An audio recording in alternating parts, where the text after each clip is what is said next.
One issue that isn't talked about enough is the fact that single mother homes are actually supposed to be called fatherless homes. Many black men will try to make the argument that black women do not want to take the responsibility, but what they don't understand is that once the black woman actually... So back to what I was saying, what they don't understand is that once the black woman actually raises the child by herself without the father around, that is her taking responsibility. There's a reason the statistic is that over 50% of black kids do not grow up with fathers and not mothers.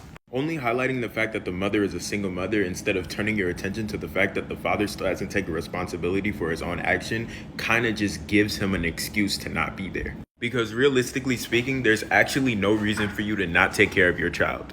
Each and every single time you go inside of a woman, you understand that there is a risk that you are taking, which means that you might end up being a father. And if you know that you don't want to have kids by this woman, then she has to make sure that she's protecting herself, and you also have to make sure that you're protecting yourself.